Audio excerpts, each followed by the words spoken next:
Episode 2 of Tulsa King is out, and I promised a few people I would talk about it, so here it is. I'm just going to put a quick disclaimer on top of this. This video is going to be one of the more relaxed ones that we do. We're going to look at some of the things said about this episode online and comment on them, as well as make our own observations along the way.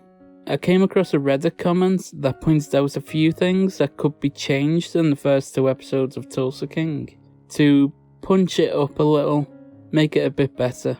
I figured we'd address those comments first because they've got some good points. But before we get into that, please leave a like and subscribe. You can always unsubscribe at a later date if you don't like what I'm posting. It's completely free and no hard feelings if you want to go.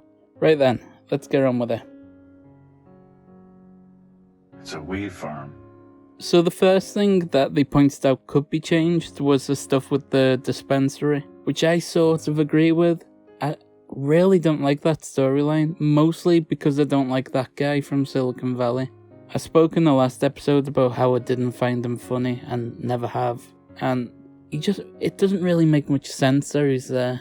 So instead of Stallone just walking in and going, "I'm taking your money now, nothing you can do about it, I'll protect you from the other mobsters that don't exist." If the show implied that the dispensary was not profitable, and was instead doing illegal stuff on the side to try and make ends meet, that would give Stallone more of an opportunity to step in. Say if he looked at everything and went to the owner, "Let me buy a 30% stake, and I'll have this place pulling in 20 times what you're making right now."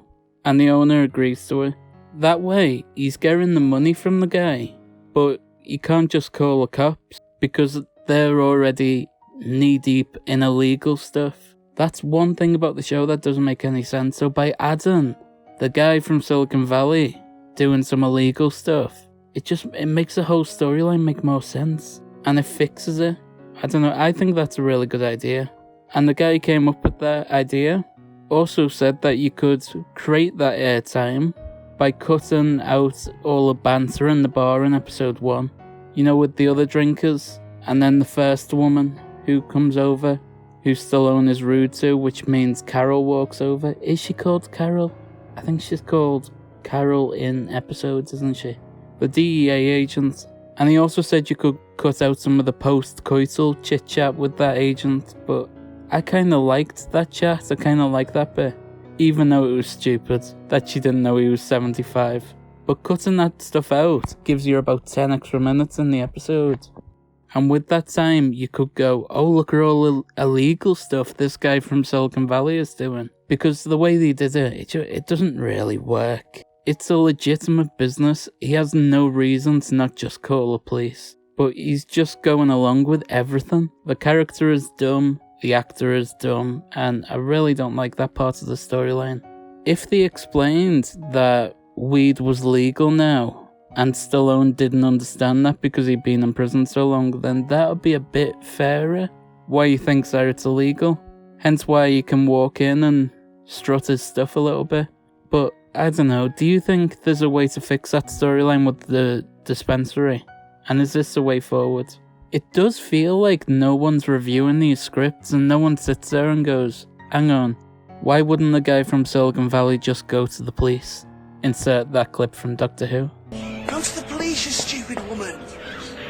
Why does nobody ever just go to the police? Stallone's motivation is to make money, and act like he would when he was in New York. But it doesn't really work. And also, the part in episode 2, you realise you can just get a non-driving photo ID at the DMV.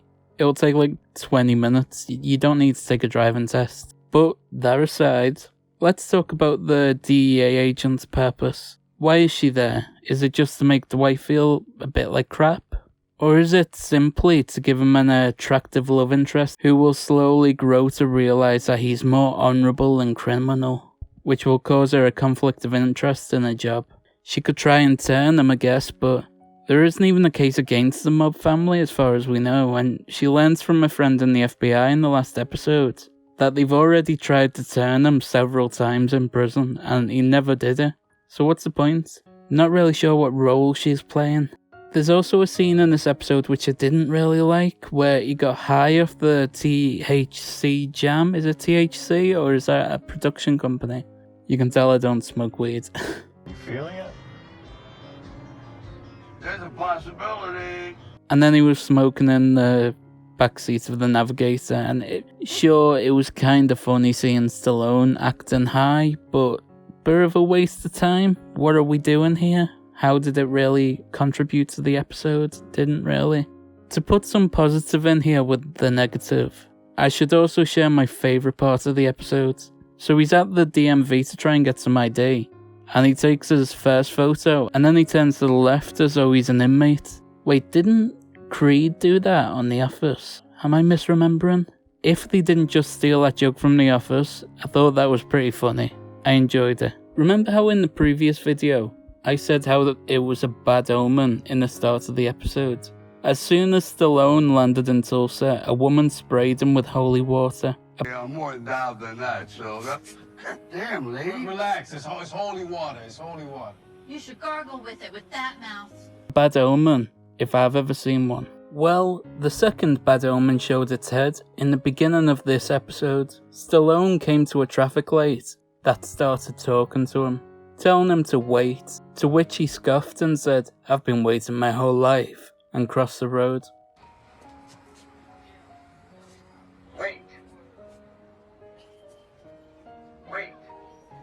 Waiting my whole life. I mean, if this guy wasn't living dangerously already, now he's crossing the road without looking both ways. I guarantee you this guy is going to be hit by a car. It's only a matter of time. He's dicing with death. I bet you that's how he goes out. There's no way they'd foreshadow that and not pay it out. So yeah, a good episode, but I'm confused about where some of the plots are leading. Dwight's daughter will obviously play a bigger role. I'm not sure how. And I'm not really sure what they're doing with the DEA agent. And, you know, I don't like that guy from Silicon Valley. But he's here. I've got to deal with it. Stallone was interviewed this week and said that making a TV show is harder than movies, and that might be the reason we don't get a second season. Depends whether or not they kill him off at the end of this one. It should be a complete story for season 1. That's usually what they do when they get huge Hollywood stars to be on a TV show. So what do you think? Will some of the things we talked about today fix the show? I'm enjoying it at the minute if I'm honest, but I wouldn't be averse to some changes, and I think the ones we mentioned here could make the show better. Right then, I'm going to end it there. Hope you enjoyed this video. We'll do episode 3 next Saturday. If you're still watching up to this point, why don't you consider subscribing? You can always unsubscribe at a late date if you don't like what I'm posting. It's completely free. Right then, I'll let you go. Go watch these videos while you're here. Bye.